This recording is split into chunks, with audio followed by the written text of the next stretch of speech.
अपराधी चाहे कितने ही शातिर क्यों ना हो, वो कितना ही अपने गुनाहों को छिपाने की कोशिश करें, पर वो पकड़े जरूर ही जाते हैं। यहाँ पर एक ऐसी घटना को अंजाम दिया गया। अपराधी इतने शातिर निकले कि उन्होंने हर एक उसको जो सबूत था वो सब मिटा दिया था कि उनको उन तक पुलिस पहुंच ही ना पाए।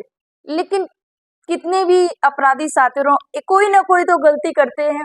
वही गलती यहाँ पर एक ने की, और ये जो मामला था एक आईएएस अधिकारी की पत्नी का था। तो क्या थी ये पूरी घटना, चलिए आप सभी के समक्ष ये घटना सुनाते हैं। आप सभी को मेरा प्रणाम।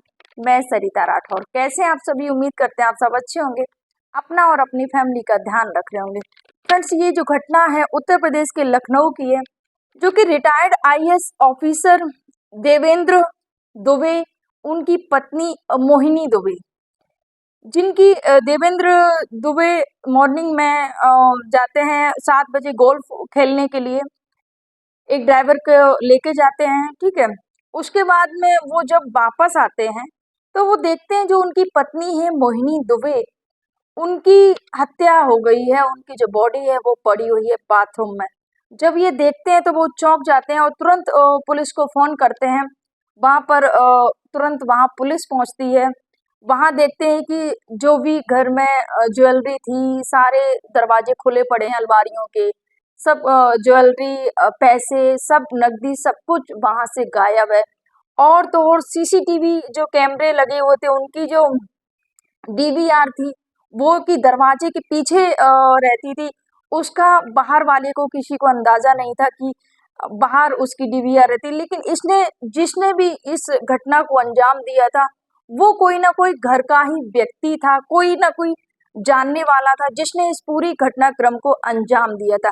ये साफ पता चल गया था पुलिस अधिकारियों को, जो भी जांच कर रहे थे, कि क्योंकि मामला जो है नकदी का और जो चोरी हुई है, जो कत्ल भी हो गया है, वो सामने आया। उसके बाद में क्योंकि घर में जो सीसीटीवी कैमरे थे उनकी डीवीआर नहीं थी, सब कुछ वो जो अपराधी थे वो लेके गए थे। उसके बाद में जो पड़ोसी की जो सीसीटीवी कैमरे होते हैं उनसे देखा जाता है कि 3 व्यक्ति स्कूटी से आते हैं और नीले रंग की एक्टिवा होती है, उनकी स्कूटी होती है, नीले रंग की गाड़ी से वो आते। तीनों ने हेलमेट लगा रखा था। जो यहाँ पर मोहिनी दुबे थी, काफी स्ट्रिक्ट थी, सख्त थी। उनका जो दरवाजा था वो पहले चैनल था, पहले जो कोई भी अगर व्यक्ति आता तो पहले उससे वो बात करती थी कौन है क्या है। अगर वो पहचान वाला तभी उसको अंदर आने देती, नहीं तो वो दरवाजा नहीं खोलती थी, वो बाहर से ही बात करती थी। जहाँ तक कि उनके घर में जो काम वाली आती थी उसको भी बहुत ज्यादा वो अपने रूम में जल्दी से नहीं आने दिया करती थी। उनकी इजाजत से ही जो काम करने वाली जो महिला थी वो उनके घर में आया करती थी। उसके बाद में जो अपराधी थे वो आए, जैसे कि पड़ोसी की सीसीटीवी कैमरे से देखा गया, जो अपराधी आते हैं वो उन्होंने जो मोहिनी दुबे हैं वो दरवाजा खोलती हैं। क्योंकि जब दरवाजा खोला तो क्योंकि जो भी आए थे लोग, 3 लोग थे, वो पहचान वाले ही थे, इसलिए उन्हें दरवाजा खोला और वो अंदर आ जाते हैं। उसके बाद में जब वो अंदर आ जाते हैं तीनों, और उसके जब वो अंदर जाने के बाद कुछ ही समय बाद, वो 50 मिनट बाद, वो जो तीनों शख्स थे वो वापस निकलते हैं, घर से वापस निकलते हैं। यहाँ पर जब वो निकल जाते हैं, यहाँ पर जो इनका जो टाइम हो जाता है, क्योंकि ये जाते थे 1 घंटे बाद, फिर ये वापस आते थे गोल्फ खेल के, इनके जो हस्बैंड थे देवेंद्र दुबे जी। उसके बाद में जब वो आते हैं, जब वो देखते हैं कि जो पत्नी की जो बॉडी है वो बाथरूम में है। देखिए अपराधी कितने शातिर, उन्होंने बॉडी पर, क्योंकि जो अंदर गए थे वो तीनों, जब वो अंदर क्योंकि दूध देने वाली आई थी, उन्होंने दूध उस पे गैस पे रखा ही था। उसी बीच वो जो तीनों ने एंटर किया था, वो तीनों जाते हैं और दुपट्टे से ही उनकी गला दबाकर हत्या कर देते हैं। हत्या करने के बाद में वो क्या करते हैं, उनकी जो बॉडी होती है उसको बाथरूम में ले जाते हैं, बाथरूम से पानी से साबुन से धुल देते हैं ताकि जो उनके जो फिंगरप्रिंट है वो ना आए। उसके बाद में जो वो ज्वेलरी होती है, जो नकदी होती है, वो सारी लेते हैं और वो डिब्बों को, वो बैगों को भी पानी से धुल देते हैं बाल्टियों में डाल के, ताकि उनके फिंगरप्रिंट ना आए उन सब में। यहाँ पर मैं आपको बता दूं, क्योंकि ये जो देवेंद्र दुबे जी, इनकी जो पहली पत्नी है उनका निधन हो चुका था। उसके बाद में इन्होंने दूसरी पत्नी मोहिनी दुबे से शादी की थी। इनकी जो पहली पत्नी के 2 बच्चे थे, दोनों बच्चे थोड़ा सा नाराज रहते थे, क्योंकि यहाँ पर ये दूसरी पत्नी थी इनकी, तो इनके जो रिश्ते थे वो अच्छे नहीं थे।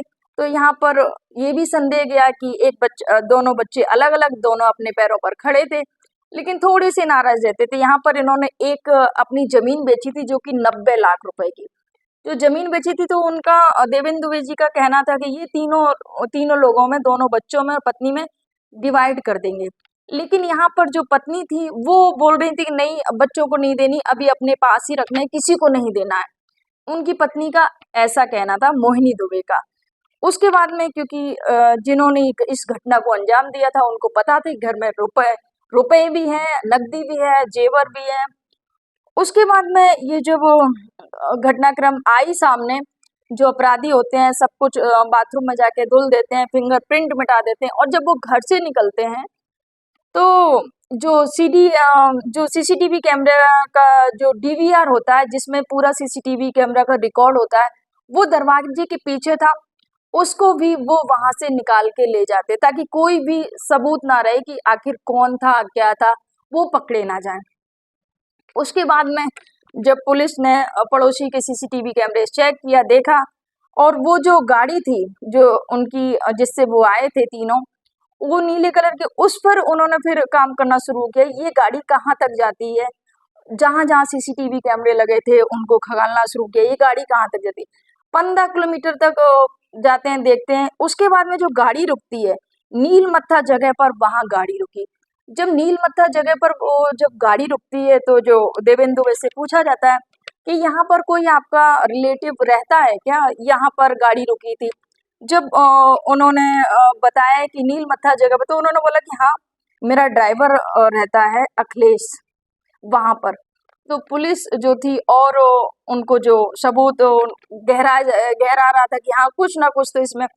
उसके बाद में अपराधियों ने क्या किया कि जगह जगह अपने कपड़े चेंज करते गए, क्योंकि जो कपड़े पहन के आए थे उनको बदल देते थे, लेकिन उन्होंने हेलमेट नहीं उतारा।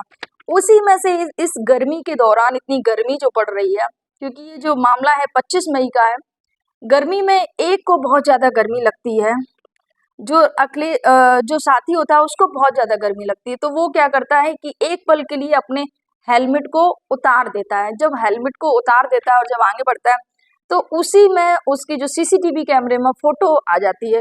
जो फोटो, उससे पुलिस को काफी मदद मिलती है उनको पहचानने में। उसके बाद में उस व्यक्ति को पहचानने में पुलिस को मदद मिली। उसके बाद में उनको जब नीलमत्था जगह पहुंचे, वहां पर जो, ये देखिए, ये जो इनका जो ड्राइवर है, ये जो ड्राइवर जहाँ नीलमत्था जगह पर जहाँ पर गाड़ी रुकी थी, ये ड्राइवर 13 साल से काम करने वाले थे, रवि यादव और अखिलेश यादव। सोचिए, अखिलेश यादव वहां पर ये जो घटना को अंजाम देने के बाद में यहाँ पुलिस के साथ में आता है, और पूरी वो देख रेख करता है कि हाँ, पुलिस क्या कार्रवाई कर रही है, क्या कार्रवाई नहीं कर रही है। क्योंकि जब ये गाड़ी वहां रुकती है तो इनको जो पकड़ा जाता है, तो पूछताछ की जाती है कड़ाई से, तो ये अपना मुंह खोल देते हैं कि हाँ, कि हमने ही ये सब किया है। यहाँ पर रवि यादव, अखिलेश यादव और एक और जो इनके साथी हैं, रंजीत, इन तीनों को गिरफ्तार कर लिया जाता है। पता चला कि ये तीनों, ये जो थे, ये दोनों ड्राइवर बहुत ज्यादा कर्जे में थे। उस दौरान इन्होंने प्लान बनाया कि घर में पैसा भी बहुत है, ज्वेलरी भी बहुत है, तो क्यों ना ऐसे इस घटना को अंजाम दिया जाए, लूटपाट लगेगी, और जो फिंगरप्रिंट है सारे सबूत ही मिटा दिए जाएं, जिससे कि हम भी नहीं पकड़े जाएंगे। और यही उनका जो प्लान था, बहुत अच्छे से चल रहा था, क्योंकि अखिलेश ने इस वारदात को अंजाम देने के बाद में वहां पर आ जाता अपने अपने सांप के पास में, और पुलिस के साथ में मिलजुल कर उनकी ही वो करता कि हाँ, क्या क्या नहीं, वो सब चीज, क्योंकि ताकि कहीं ना कहीं शक ना हो पुलिस को। उसके बाद में आप अपराधी कितने ही साथिर हो, अगर आपने जुर्म किया तो आप जरूर पकड़े जाएंगे। ये जो हेलमेट उसके जो साथी ने उतार दिया था, उससे उसकी पहचान हो जाती है। सोचिए, 13 साल से काम कर रहे थे ये ड्राइवर। जब कोई 13 साल से इतना ज्यादा विश्वसनीय हो जाता है, घर में अगर कोई भी हो, काम करने वाला हो या कोई ड्राइवर हो, इतने वर्ष पुराना हो जाता है, एक विश्वास हो जाता है।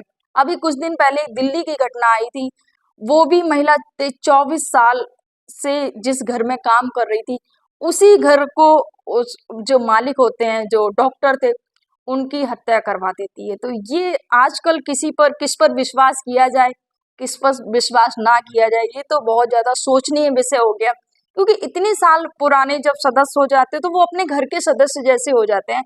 लगता है कि नहीं, ये ऐसा कुछ गलत नहीं करेंगे, लेकिन किसी के मन की कोई पता नहीं कि किसके मन में क्या चल रहा है।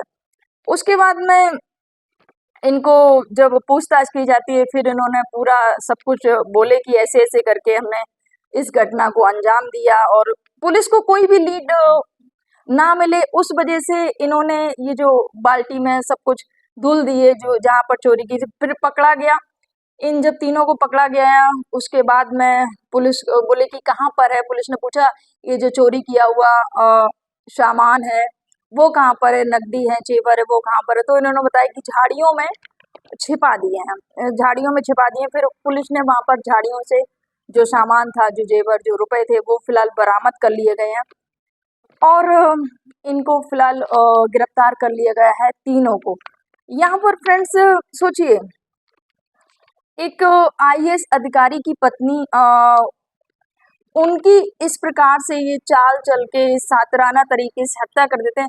फिर ये हम लोग तो बस नॉर्मल आम लोग हैं, अपराधी कितने शातिर होंगे, उनको एक पल ये नहीं लगा कि किसी घर में आप काम कर रहे हैं, जिसका नमक खा रहे हैं, जिस थाली में आप भोजन कर, उसी में आप छेद कर रहे हैं। इन ड्राइवरों ने तो वही किया, 13 साल से काम करते आ रहे थे अपने मालिक के साथ में, और उन मालिक की ही पत्नी की हत्या कर दी। ये जो घटनाक्रम सुनाने का उद्देश्य किसी को आहत करना नहीं था, किसी को परेशान करना नहीं था, किसी को दुख पहुंचाना नहीं था, बस आपको जागरूक करना था, सावधान करना था, सचेत करना था। फ्रेंड्स, ये जितना कि न्यूज में था उतना मैंने आप सभी के समक्ष ये जो घटनाक्रम सुनाया। फ्रेंड्स, सावधान रहिए, सतर्क रहिए, अपना ध्यान रखिए, अपने अपनों का ध्यान रखिए। आप सभी को मेरा प्रणाम। जय हिंद, जय भारत, जय सिया राम।